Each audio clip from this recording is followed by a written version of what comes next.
big day for Laura Maisie today. She's poorly. She's got the bug. She's got the bug, diesel bug, Yes. which is a mixture of bacteria and yeasts and things that grow in your tank and can clog up your engine. That's why, diesel filters hopefully catch it before it does too much damage, and that's where we are now. Which they did do that job, didn't they? It looks like the problem has happened just after we got Laura Maisie. The diesel cap got cross-threaded, and we can't remember whether it was us or a boatyard that did it. But when we came to refill the next time, we couldn't get the cap off. It was solidly stuck, and it had to be drilled off. The boatyard, and I can't remember where that was either, put a new cap in, which didn't quite fit. So they put a couple of rubber seals in to make it fit, and it all seemed fine. But over the years, water's been getting in, hasn't it? What they should have done was completely replace the whole cap unit, so there's the bit that goes into the tank and the actual screw-on lid. So you knew that lid fitted that unit. Yeah. But they just gave us a new lid. We didn't know any different. We didn't know any different. Just, so it appears that water's been getting into the tank, which has caused this diesel bug. So now we've got to go to the boatyard, and they're called Francis. Something Davis. R.W. Davis at Seoul, famous boat builders apparently. They've got some lovely boats there, actually. Yeah, because they did the engine service for us, and that's how we knew we had diesel bug, because it was our annual service. Thank goodness we had that done. And we've caught it in time, and if it had gone beyond the 2 filters into the engine, I don't know what that means, but it's not good, is it? Damaged the engine, but not good. No. So we've got to have the diesel bug cleaned out, so the whole diesel stock has to be filtered out. It goes round and round in a loop, doesn't it, and gets filtered and cleaned. We've got to have a new screw fitting, diesel cap fitting, and a couple of bits and pieces like a little tiny hood on the air vent from the engine room's got ripped as we're going through a lock on the Llangollen 18 months ago. And the Fairline, is that what they're called? That was my fault. Things. I caught that on a swing bridge on the Llangollen, and it just ripped it. And God, there's some really big boats going past today. So while we're in there having welding done, we're going to get those little bits and pieces done, and then we're going to paint and clean the boat. We are indeed. It's going to cost a fortune, isn't it? We just had it serviced, and we've got all this on top as well. We've had a bit of a bad run this year, but this is what happens, Earlier in the year we had the problems with the BSS and the gas fitting, but I guess it's the same wherever you live. If you live in a house, there are unforeseen expenses, and diesel bug is just one of those things. No, we haven't done anything wrong. We've done what we're supposed to do, which we always thought was keep your diesel topped up to the full, which we do. Now they're saying don't do that, aren't they? You just don't know what to think, do you? Just anyway. So we've got that to do. So it's been an expensive year, hasn't it? Yeah, it has. With the battery replacements as well. Yeah. So and this has delayed us going away in Percy because we've had to be away around for another week or so. So we're still hoping to go in the next couple of weeks, but we've got to just hang around and get this work done first. Our heads won't cope with anything more at the moment, will they? Mine's about to burst, I think. Yeah. All said and done, the allotment's looking good, isn't it? Even despite the lack of rain. God, it's been so dry. I've never known a period like it. It's unbelievable. It is really drought. I mean, but they've got restrictions. The water's been turned off now and only goes on for 2 hours a day, and all sorts of challenges. Not the year to start a garden. No. But every day I'm bringing back... Well, every time that we visit, I'm bringing back loads of stuff. You're sick of broad beans. It's getting more and more, isn't it? Every visit, we're bringing back more stuff, and then we're bringing back, bunches of flowers, which is great, isn't it? Yeah, let me show you. Hang on. Look at that. How wonderful is that? Fab. So right, we've got to get this boat moved. We've got to fill up with water first, and then we're going to head off to R.W. Davis at Seoul Junction and get stuff done. And let's hope that they don't find anything else. Please don't. So we've come to the water point. I've decided to take the rubbish up to the bins. The bins are for boaters, but you get all sorts of random stuff there. But I've never known anything as random as this. A big bag of beautiful, soft sheep's wool. In fact, there are two, but I think Rich might kick me in for a dunking if I take two. You go and get two if you want to. But how bizarre is that? It's obviously somebody local that has sheep, unless somebody's got sheep on a boat. Now there's an idea. But I'm sorely tempted to go and get the other one and stash it. Where can I stash it? I don't know. The bridge keeper said I'm sure I can fit it on the roof somewhere. You could always weave it quickly to get rid of it. So I could just spend every minute washing and spinning, which isn't a bad thing, is it? I'm going back to get the other one. I'm going back. It's got to be done, isn't it?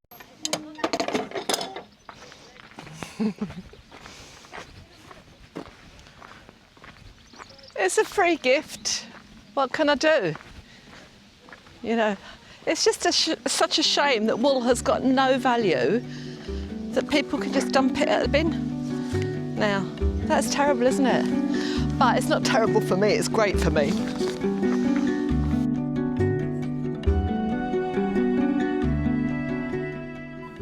Here we are, queuing up at R.W. Davis Boatyard. We're just waiting for the guys to tell us where they want us.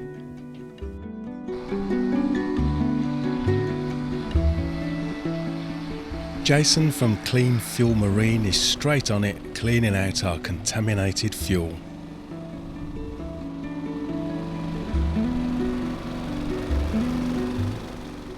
It's a long process of continuous filtration, and the bottle on the right tells us where we need to be.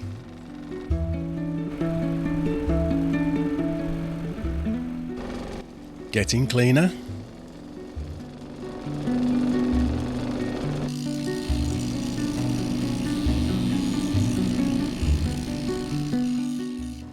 Coming to the end of the process now, and the fuel is looking so much clearer. 40 litres of contaminated diesel were removed for disposal, and the pot on the left is a sample of our clean fuel.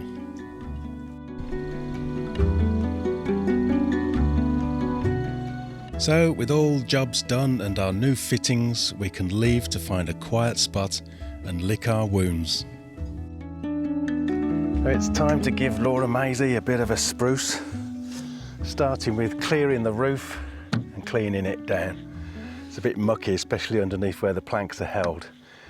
And we've got to get underneath the hatch up there. It's a bit of a bad design. There's about that much you can't get to, so that you have to lift the hatch off to get underneath there. And I think that's going to be a bit mucky and rusty under there, so not looking forward to that.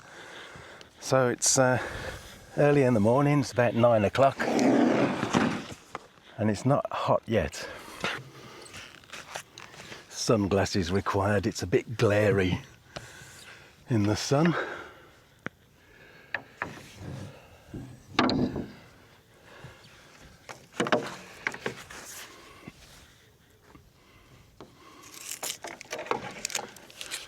don't know why we keep these.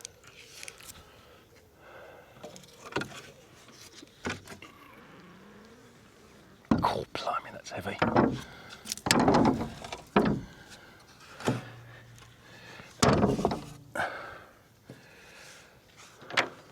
Sweet. Let's roll that rope out the way, it'll be easier.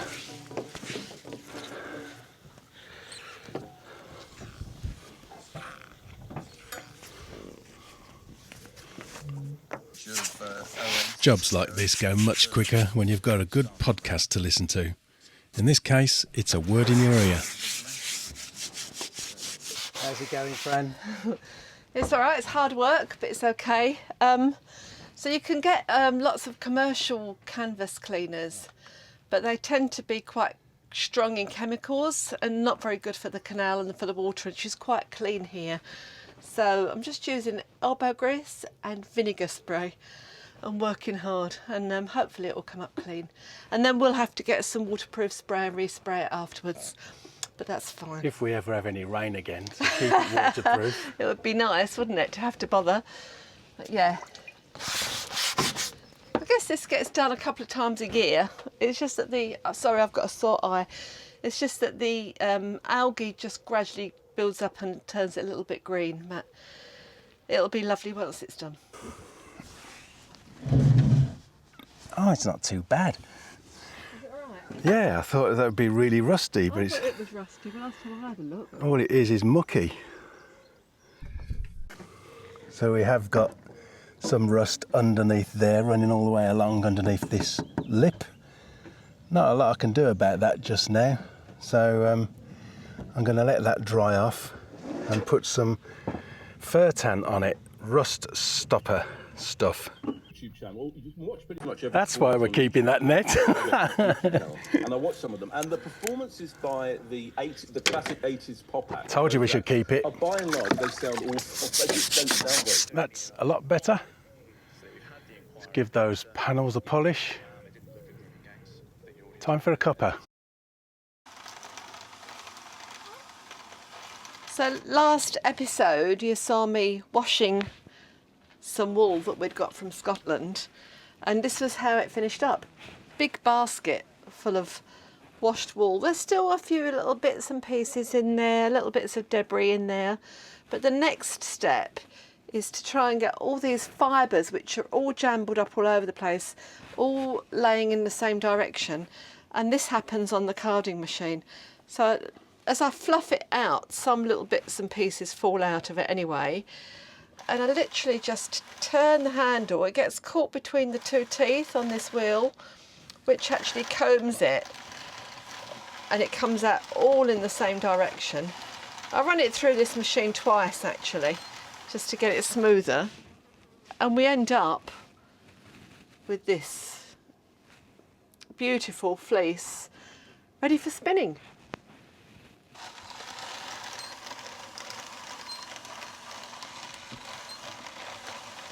So once there's a fair amount on the wheel, you literally just break it. It's really tough wool actually.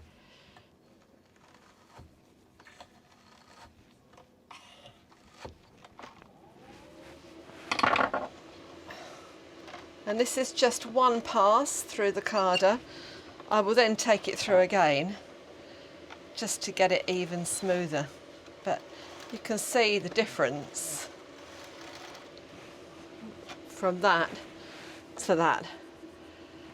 In 30 seconds? Yeah, minute? maybe a minute. Yeah, it's amazing, isn't So, it? and this is ready for spinning now, so it's lovely. And this is my favourite bit. We've got the finished carded fleece, which is now gently being fed through the spinning wheel, which adds twist to it as it goes and makes it incredibly strong. This, once it's twisted now, is almost impossible to break, and I'm just amazed at it every time I do it. So this will go through here, then I will probably ply it so it turns into a thicker twisted yarn like that. But that's not the end of the process, It's is it? still not the end. It then has to get washed again and goes through a beating on the back of the boat, which is called thwacking, which fluffs the wool up and helps to set the twist in it before it can even be ready to use. So it is such a long process, but such a lovely thing to be doing. So this is the single spun yarn, which you can weave with. But I tend to overspin my yarn, which means that when I let it go, it twists up. And the way I can counteract that is by spinning two strands together in the opposite direction. And that also gives me a thicker yarn, which I really like because I've got a special project in mind for this. So I'm now going to turn the spinning wheel in the opposite direction and ply these two threads together, which will make a much thicker yarn, which hopefully when I let go doesn't twist up. Oh, really nice. Clever. So I don't know what stage we're up to now. There's this stage 4, stage 5. There's been a lot going on. I'm still not finished. There's still stuff to do. But these are the singles. That's the single spun one. And this now is going to be applied much thicker because I want tough, thick yarn for the next project. And is the next project a string vest for me? I need horsehair to do you some underpants. Oh, blimey. Maisie used to make me wear a vest when I was a kid. I used to hate What's it. that with vests? I know. You know. In this weather as well. Yeah. But look at this. This is such a lovely thing to do, and you can get quite crafty with this. You can make thick and thin bits in there, and get arty, and it's just lovely, lovely, lovely. So there is yet another procedure after this. Oh isn't there? yes, we're not done yet. Oh no. Holy moly.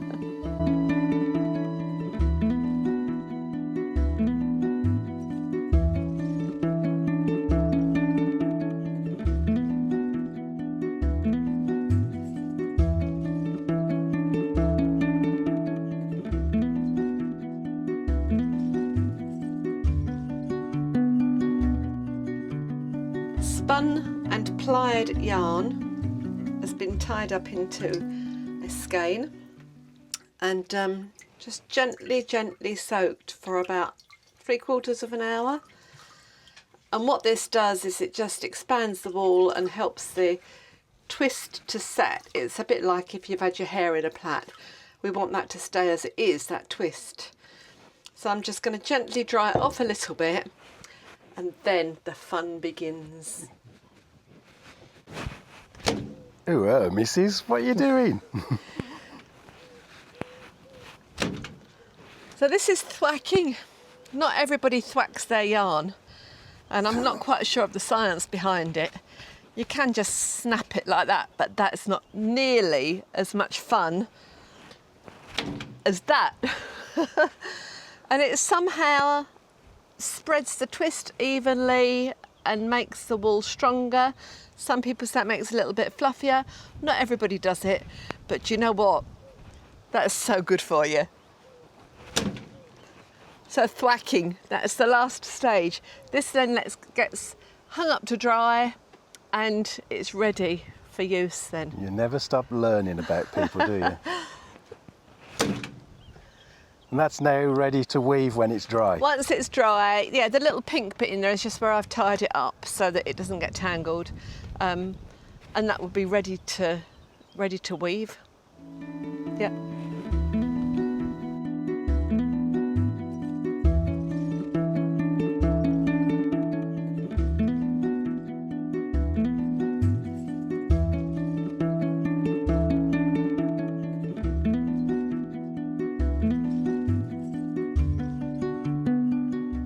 Well, thanks for watching and thanks for making it this far. And if you've enjoyed this video, consider becoming a member via Patreon or a supporter through Buy Me a Coffee.